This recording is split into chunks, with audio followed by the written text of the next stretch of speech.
2 दिन पहले हमने आपको मुंबई की एक कहानी दिखाई थी। एक लड़की को सोसाइटी से इसलिए निकाल दिया जाता है क्योंकि वो मुसलमान थी। पूरे हिंदुस्तान में हंगामा मच गया था। लेकिन आज जो कहानी हम दिखाने जा रहे हैं उसे देखने के बाद आपको लगेगा कि उस लड़की की कहानी तो कुछ भी नहीं थी। दिल्ली से सिर्फ 60 किलोमीटर दूर हरियाणा के वल्लभगढ़ में सैकड़ों मुसलमानों को अपना घर, अपना गांव छोड़ने पर मजबूर कर दिया गया है। उनके घर जला दिए गए हैं, उनकी दुकानें लूट ली गई हैं और सरकार चुपचाप ये तमाशा देख रही है। अब 150 से ज्यादा मुसलमान परिवार डर के मारे वल्लभगढ़ थाने में पड़े हुए हैं।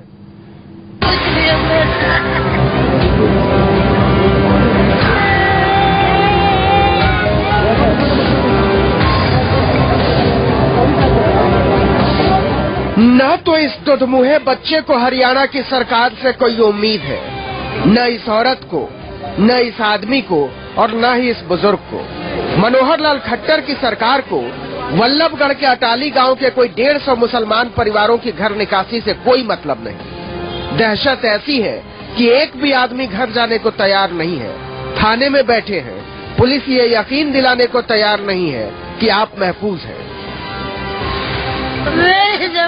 हमारी मांग पूरी होगी तो देखो चले भी जाने कुछ भी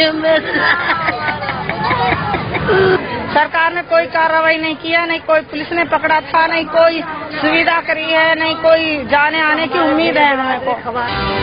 पूरे 1 हफ्ते हो गए जब उपद्रवियों ने अटाली में मुसलमानों के घरों में आग लगा दी थी।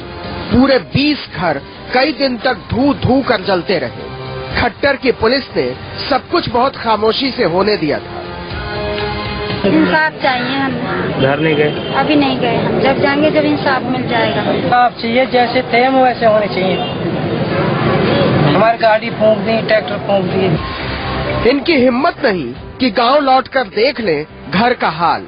कहते हैं अभी तो सड़क पर हैं, लौटेंगे तो मारे जाएंगे। सोमवार से ही वल्लभगढ़ थाने में बैठे हैं। छोटे छोटे बच्चे दूध के लिए तरस रहे हैं। खाने का बंदोबस्त कुछ स्वयंसेवी संगठनों के रहमो करम पर, ऊपर से गर्मी ऐसी कि खून भाप बनकर उड़ जाए। हरियाणा के इस हिस्से में न कानून का कोई मतलब है, न सरकार का, न पुलिस का, न फरियाद का और न सुनवाई का। सब कुछ सरकार की नाक के नीचे, आंख के नीचे। लेकिन न मुख्यमंत्री को फर्क पड़ता है, न मंत्रियों को और न बीजेपी वालों को। और जब सरकार को ही फर्क नहीं पड़ता तो अफसरों का क्या है? सैकड़ों बेकसूर लोगों को सड़क पर खड़ा करके चैन की नींद ले रहे हैं। जिस तरह का उस दिन हालात हुए, बहुत बुरा मंजर था हमारी आंखों आगे। छोटे छोटे से बच्चे रजाइयों में, बेडों के नीचे इस तरीके से दुबका दुबका कर जान बचाई है हम लोगों ने। हरियाणा की बीजेपी सरकार सैकड़ों मुसलमानों के घरों को जला दिए जाने, उन्हें बेघर कर दिए जाने, उन्हें दहशत में रखे जाने को लेकर कितनी संवेदनशील है। उन्हें दहशत में रखे जाने को लेकर कितनी संवेदनशील है, इसका अंदाजा ऐसे लगाइए कि 2 दिन पहले ही मुख्यमंत्री एक बिजली घर का उद्घाटन करने वल्लभगढ़ आए थे, लेकिन उजड़े हुए लोगों से मिलने तक नहीं गए। ऐसा नहीं है कि पुलिस को कुछ पता नहीं था। डीएम, एसपी सबको पता था कि अटाली में किसी भी वक्त कुछ भी हो सकता है। कुछ संगठनों ने उन्हें आगाह भी किया था, लेकिन उन्हें फर्क पड़ना बंद हो गया था। उन्होंने तब तक कुछ नहीं किया जब तक अटाली के मुसलमानों के घर जलाकर खाक नहीं कर दिए गए। उन्होंने गांव नहीं छोड़ दिया, वो शरणार्थी नहीं बन गए।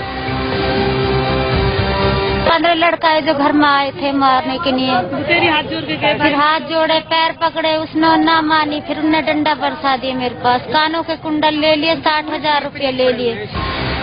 तो कहाँ जाएं ये लोग मालूम नहीं। यहाँ कब तक रहेंगे मालूम नहीं। इनके रहने खाने का बंदोबस्त कैसे होगा मालूम नहीं।